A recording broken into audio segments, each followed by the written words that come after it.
Everyone. Tomorrow, the state will share whether the measles infected more Texans or sent people to the hospital.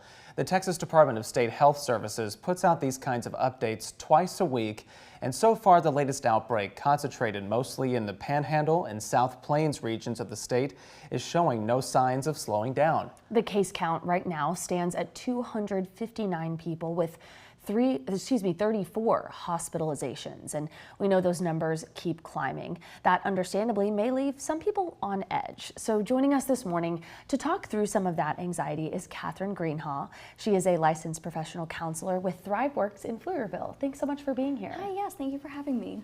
We know that ThriveWorks actually has some research that shows contagious diseases such as the measles are causing anxiety in 32% of Americans. And so talk to us about how you're seeing that show up in your own clients. What are they saying? And is this something that's cropping up here in the Austin area? No, I am definitely seeing a lot of my clients, a lot of my older and also some of my younger just have worries about, I think they reflect back with COVID, and I think large outbreaks are typically associated with that. So I'm seeing a lot of adults kind of just be a little hesitant and kind of worried about it, and especially with job security and stuff like that. And then kids obviously with isolation again, just worries about that. And when somebody expresses their stress or trepidation or anxiety related to a contagious disease like the measles, how do you advise them to deal with that?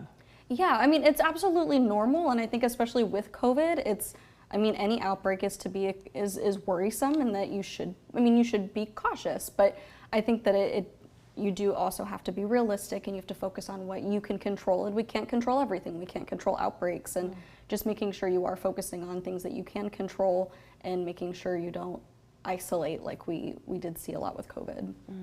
As you've mentioned there, it's been 5 years since the COVID pandemic started, but even that far out, I think those memories are so real for so many of us. I think we can take ourselves back there in just a moment. How do you think that experience changed the way people view diseases when they hear about them spreading? You know, what have you seen maybe pre-pandemic and now post-pandemic? How do people respond so differently? I think pandemic, I don't think people were as worried. I mean, you try not to get the cold, you try not to get the flu, you do your best to wash your hands and just kind of hope for the best every season. With COVID, I do feel like it brought a lot of fears with job security, with everything shut down, a lot of people lost their jobs, and then the obvious is getting sick and having detrimental health issues, and then also getting people that you love really sick. So I think that those were big concerns that are still concerns now, especially with outbreaks. And a lot of us have worries about, name the topic, and we might carry that with ourselves, but it may not register to the point where you might need professional help for it.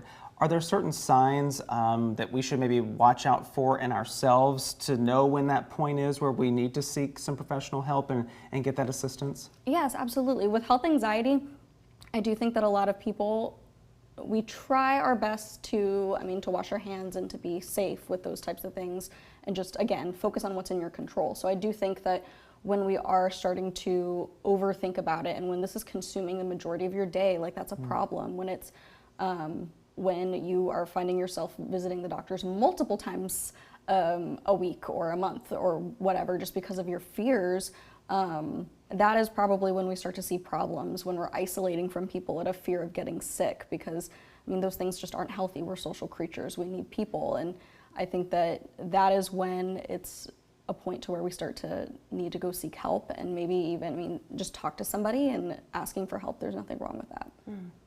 Such a good message there. I do want to ask you, what do you think it is about, whether it is this measles outbreak that we've been tracking or the lingering concerns about COVID, what is it about these kinds of diseases or health anxiety? What's the driver there? What is it that maybe makes people a little more concerned than maybe other anxieties in their lives?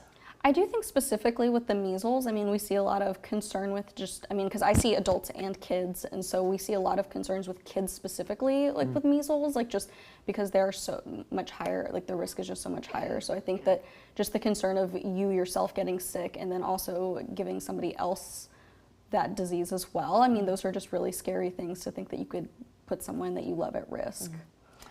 Well, Catherine Greenhall, we so appreciate you coming in to talk more about this, and I'm sure that we'll reach out to you about other topics, but for now, we'll wrap up our conversation. Thanks again for joining us this Absolutely. afternoon. Thank you for having me. All right, everybody, we'll be right back after this.